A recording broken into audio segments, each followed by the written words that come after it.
প্রক্রিয়াকে ধীরগতির করতে পারে। এতে নির্দিষ্ট একটি প্রোটিন থাকে যা ক্যান্সার কোষের বৃদ্ধিকে প্রতিহত করতে পারে। এজন্যই কাঁকরোলকে স্বর্গীয় ফল হিসেবে আখ্যা দেওয়া হয়।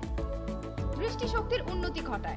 কাঁকরোলে চোখের স্বাস্থ্যের জন্য উপকারী ভিটামিন, বিটা ক্যারোটিন ও অন্যান্য উপাদান থাকে যা দৃষ্টিশক্তির উন্নতিতে সাহায্য করার পাশাপাশি চোখের ছানি প্রতিরোধেও সাহায্য করে। তারুণ্য ধরে রাখতে সাহায্য করে। কোষের কার্যক্রমকে উদ্দীপিত করার মাধ্যমে এবং স্ট্রেস কমানোর মাধ্যমে বয়স বৃদ্ধির প্রক্রিয়াকে ধীরগতির করতে সাহায্য করে কাঁকরোল। বিষণ্ণতা কমাতে। কাঁকরোলে সেলেনিয়াম, মিনারেল এবং ভিটামিন থাকে যা নার্ভাস সিস্টেমের উপর গুরুত্বপূর্ণ প্রভাব রাখে, তাই এটি বিষণ্ণতা কমাতেও সাহায্য করে। কার্ডিওভাস্কুলার ডিজিজ প্রতিরোধ করে। যেহেতু কাঁকরোলে উচ্চমাত্রার অ্যান্টিঅক্সিডেন্ট থাকে, তাই এটি কার্ডিওভাস্কুলার রোগ প্রতিরোধে সাহায্য করে। সক্রিয় জীবনযাপনের পাশাপাশি কাঁকরোল খাওয়া হৃদস্বাস্থ্যের জন্য উপকারী। আজ এই পর্যন্তই। কাঁকরোল বিষয়ক আমাদের আজকের